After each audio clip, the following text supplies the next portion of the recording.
Well, it's not the way that we wanted things to go, but Otega Oweh's decision to either stay in the NBA draft or return to Kentucky is coming down to the wire.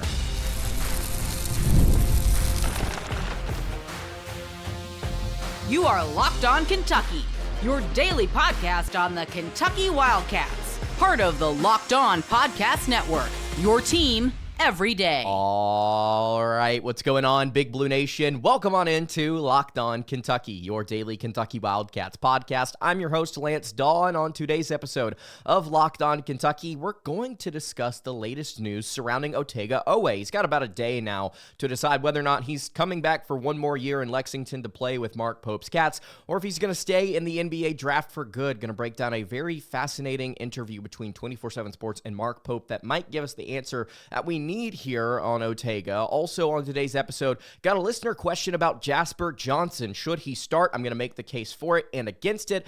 Also on today's episode, got another listener question about Kentucky point guards. Got a pretty strong opinion about that one as well. Today's episode is brought to you by Monarch Money. Take control of your finances with Monarch Money. Use code LOCKEDONCollege at monarchmoney.com for 50% off your first year. Thank you guys so much for making Locked On Kentucky your first listen every single day. Want to remind you guys that we are free and available on all platforms. If you're watching on YouTube, would love it if you subscribe to the show. We're trying to get to 20,000 subscribers before the start of the season. Thank you so much to everyone who has subscribed. And if you've just been watching, not subscribed, what are you doing? Join the club. Subscribe to the YouTube channel today, as well as on podcast. Cannot forget the podcast viewers. Let's go ahead and get into it here. Kentucky basketball waiting, just trying to figure out what on earth is going on with Otega Oweh and the NBA draft. I said whenever this started, and this was not like a revelation, but when this started, I did say it's probably going to be a long, drawn-out process. Probably going to wait a long time to figure out whether or not Otega Oweh is going to stay at Kentucky or declare for the NBA draft and stay in that for good. We are now less than a day out from him having to make that decision, and there's been reports saying, oh, well, actually, he's getting very good feedback. Oh, well, he's having all of these workouts. You can go watch it on Instagram or on Twitter yourself. He's been practicing for all of these different teams, communicating with them, getting in information, trying to learn where he's actually at in the process. And as this has drawn down, I've continued to say we're probably going to be waiting until the very last day for Otega Oweh to make a decision. And it is now, here it is, coming down to the wire. 24/7 Sports, I believe the GM of catspaws.com, Daryl Bird, had an interview with Mark Pope. I believe in Florida, they are having some sort of meetings down there, at the SEC is right now, and Mark Pope was there, and so was Daryl Bird, and he sat down to have an exclusive one-on-one interview. This is not behind a paywall. You can go find this on catspaws.com, and the quotes that Mark Pope gave to Daryl Bird are very interesting. We'll start here at the top. And this is probably the most jarring thing to me when I open this article. We're having conversations via text right now, says Mark Pope, because I'm trying to give Otega as much space as I can. Stop right there, by the way. What does Mark Pope typically like to do? He's been on record saying this. I think some of his players have said this as well. He likes to FaceTime. He says, I want to be able to see my players' faces. I want to see what they're doing. I want to be able to interact with them. And I don't like texting. I don't really like calling. I want to see their face. He's having conversations via text. He's trying to give them as much space as he can. So this is how you know it's serious with Mark Pope, that he's not FaceTiming him to check in on him. When asked, what's the process looked like? What's the decision going to be? How is this going to play out over the next 24 hours? Pope said the most important thing is where his heart is. That's really the most important thing. He's had really good progress in all of his workouts. He's getting incredible feedback that's been really positive from teams. There's a space left for him, or there's a space for him in that league at some point. So it's going to be all about where his heart is. And right now, despite it being May 27th, despite this having come down to the wire, despite us continuing to wait on Otega Oweh's decision, I've continued to maintain the opinion that we are going to get Otega back. We're going to get him back, and he's going to be a really, really important piece on next year's squad. I should say this year's squad now, this season's squad. And we've talked about the money, and we've talked about the surroundings, and we've talked about all the positive reasons why one more year in Lexington does nothing to hurt him. On the flip side, I have also acknowledged the fact that Otega has been very vocal about this, and Pope even says this in this article. Otega's dream is to go and play in the NBA. If he feels like he's got a shot to do that, then he's going to take that chance. I don't know how it's going to play out. I can't sit here and tell you 24 hours out definitively whether or not he is going to make a decision. He could do what Jax did. He could wait 2 days after the or a day, I should say, after the deadline to announce whether or not he was coming back to Kentucky or to play for one season at Kentucky. He could do that. He could go past the deadline. Who knows? I'm not going to sit here and tell you I know what's going to happen, but what I can tell you is that I'm very confident, in my opinion, that Otega Oweh will return to Lexington for one more season. There are so many reasons why he should. There's so many legitimate reasons. It's not just fan bias. It's like the money, I think, is the big thing for me.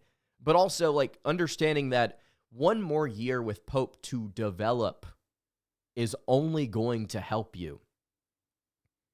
The only thing that you cannot account for that could happen that's negative is injury, which you cannot play expecting to get yourself hurt. So right now, it's where his heart is. According to Mark Pope, we're going to have a long 24 hours probably. This is probably going to be a midnight type decision for Otega. And we're just going to have to sit here and wait and see. I think he's got one more workout tomorrow. I don't know. I can't remember if he's already taken. I think he's already taken his workout with the Nets. I think he's got one more workout. And then we will know. If you want to go read the article, it talks about option 1 of him coming back, or him staying in the draft, or option 2, returning to Kentucky. But I want to read this final quote here at the end of the article that Pope had for Daryl Bird, which, again, you should go read this and follow Daryl on socials. Pope said, if he follows his heart and his heart tells him to come back, it's going to be great for us. If he follows his heart and his heart says he should go to the league, it's going to be great for us because he's going to be great there. And he probably wouldn't have been great for us because your whole heart has to be in this. So it'll work out the way it's supposed to work out. Otega has earned the right to make this decision. He's an incredibly special person with an incredibly bright future, and I'm just excited to help him in any way that I can with him to look deep inside himself and find out what he wants to wear. And if it's blue and white one more time, the fan base, of course, will accept him with open arms. We'll see what happens. Let's continue along here on this Tuesday edition of Locked On Kentucky. Before we do so, I want to tell you guys about our friends over at Monarch Money. Have you ever checked your bank account and wondered, where did all of my money go? Well, between dining out, online shopping, and entertainment, it's really easy to lose track of your expenses, and that's where Monarch Money comes in. It's your personal CFO giving you full visibility and control over your finances. It's not just a budgeting app. It's a complete financial command center. You can track all of your accounts, investments, and spending all in one place, so you stop just managing your money and you start building wealth. When I started using Monarch, I realized just how much I was spending on different subscription services, sometimes even paying for multiple accounts for the same thing. But now I'm budgeting smarter and I'm saving more money. You can take control of your finances with Monarch Money by using code LOCKEDONCollege at monarchmoney.com for 50% off your first year. That's code monarchmoney.com, or that's monarchmoney.com, code LOCKEDONCollege for half off your first year. All right, continuing along here on the Tuesday edition of Locked On Kentucky. Lance Dahl hanging out here with you. I really appreciate you guys checking out the show today. If you've not subscribed to the YouTube channel or the podcast feed, I would greatly appreciate it if you did so. If you've been listening for a short amount of time or a long amount of time, regardless of however long you've been here on the show, on podcast, or on YouTube, thank you so much for listening. Leave a comment on Spotify if you're over there. Leave a review as well. Would love to know what you guys are thinking over on the podcast space. I know some of you consistently listen over there instead of over here on YouTube, which for me, it's so interesting.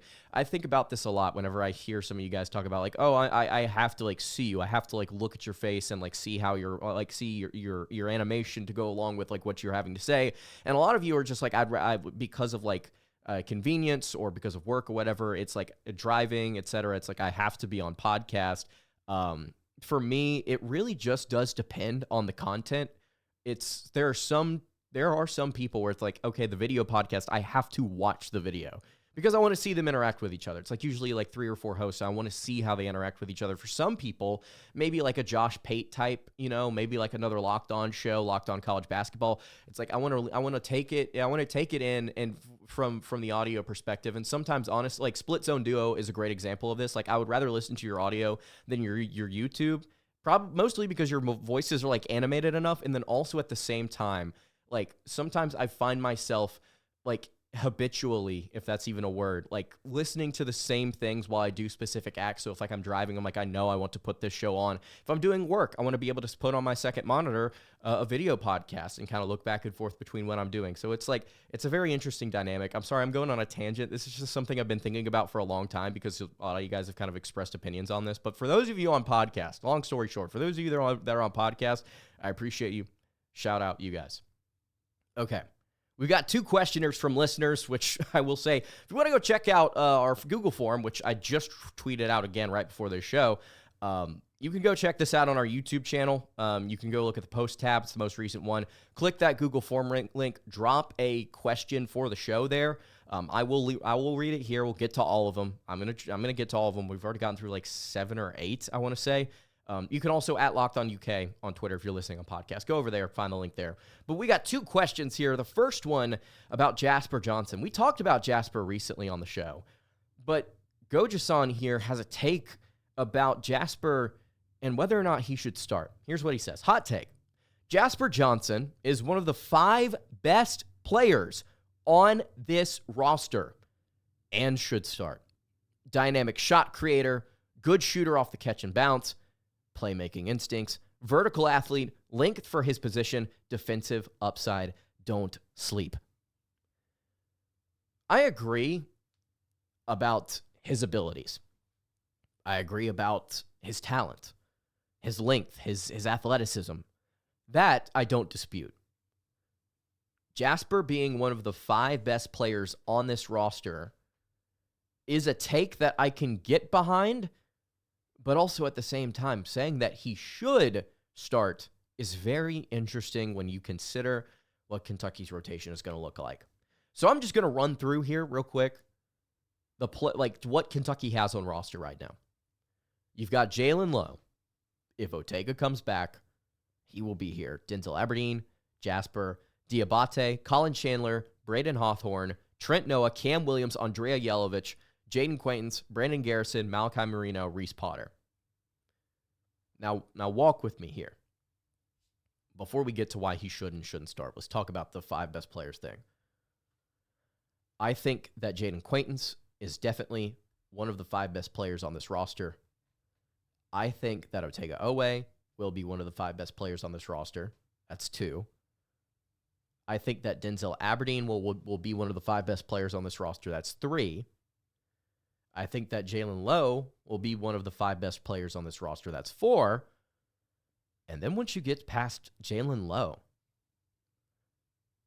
is there a set in stone 5th best player on this roster? The conversation at that point boils down to whether or not you think Mohamed Diabate is going to be like an insanely impactful defender for UK this year. Because he was really good at Bama, but at the same time, like he would have to step it up significantly while also maintaining high efficiency on low volume from deep. Diabate right now, if I had to choose, he would probably be my 5th, and Jasper would be my 6th. 5th best player on the roster already It's not a crazy take. It's a take you can get behind, but also there you can push back on a little bit. This is a fence riding question for me. This is not a shot at Gojo-san. I'm saying, like, you can look at this multiple ways, and I think you could be right now. Mostly because we haven't seen Jasper play. We haven't seen this whole team play. But I do find it interesting that, like, you could make the argument saying that Jasper could end up being more impactful than Jalen just because of his scoring ability. Now, Jalen's going to be a great point guard for us, but depending on how things shake out, Jasper could be just as capable of running the point while also being a better scorer. That could end up being the case this season. We don't know. So, top 5 players on this roster, you can make the case for it. I think he would be my 6th most important player. Jasper is probably going to end up being like the perfect 6th man for UK, depending on how things shake out with the rotation, which you could do a million things with it, as we've discussed on the show, and we'll continue to do so. But I do want to ask you guys in the comments, do you think that Jasper Johnson is one of the 5 best players on this team right now? Because I think it is a fascinating conversation. Should start is where I don't know. Because, think about it. Jalen Lowe is going to be your point guard. He's going to be your point guard. Otega Oweh is going to be either your 2 or your 3, doesn't matter. Let's call him the 3. We'll leave the 2 open for Jasper. You've got a national champion senior that has played 3 years in the SEC on your roster. Is he coming in here to not start? I'd be hard-pressed to say, yeah, he's coming in here to ride the bench. Not ride the bench, to come off the bench. For a 5-star freshman,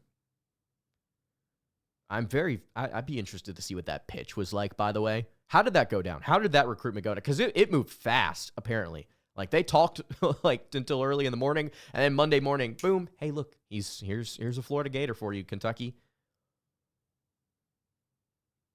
Oweh, Lowe, Lowe are going to start in this backcourt.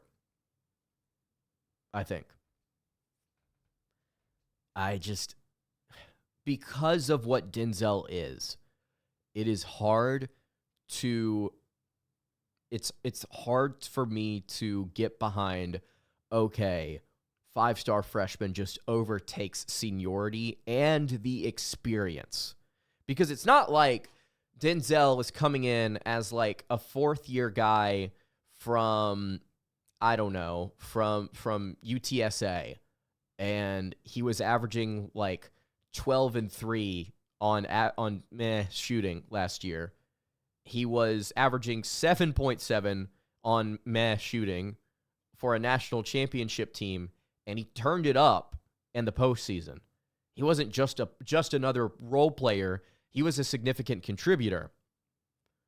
So it's like, okay, do you just let that come off the bench? Is he better off the bench? Maybe that's something that you see discussed during practices and summer workouts. I don't know. But as of right now, I would have Jasper as my 6th man, and I'd have him coming off the bench for Denzel. And maybe there's a world where they flip it because it makes the most sense for what you want to do rotationally. We talked about the platoon recently on the show, which, again, I want to reiterate, I don't think it's going to happen exactly the way that I laid it out because it's really hard to do that nowadays in college basketball. But Pope's probably going to be subbing and rotating a lot of kids in and out of this lineup because you have 10 guys that can legitimately play. Maybe 11 if you want to make that argument. I don't know. This is a very interesting take. I really, really like this question from Gojo-san. Because it's not just like, oh, you can have one opinion and then that's it. Like, right now, until we see them hit the floor and, like, have a decent sample size, you're not going to have a great answer to, is Jasper one of the best 5 players? And should he start? It took us a hot minute for us to get there with Reed Shepherd. Curious to see how long it takes us to get to a conclusion with Jasper. So, thank you for the question. I appreciate it.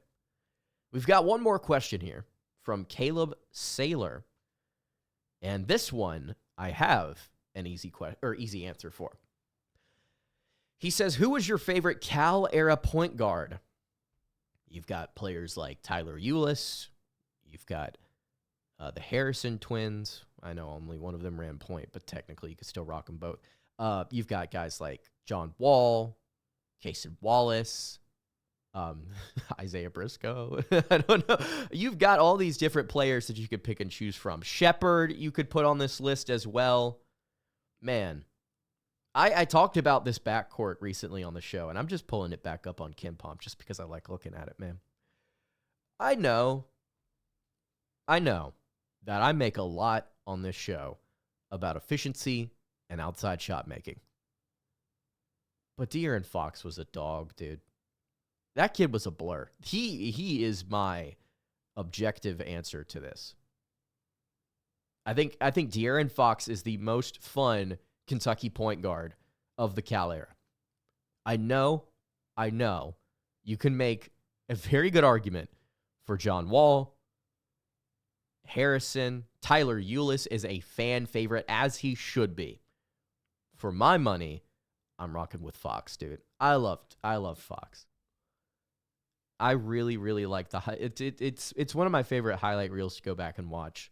The speed, the athleticism, the companionship between him and his sharpshooting counterpart, Malik Monk.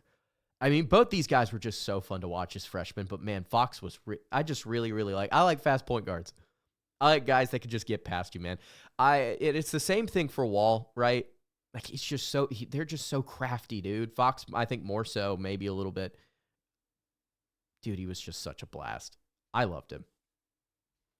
That is my answer. He is the most fun Kentucky point guard.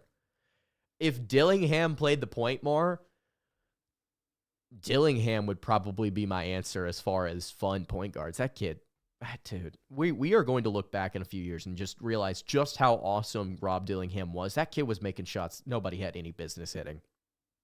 He was really fun. So that's my answer to that. Who's your favorite Cal era point guard?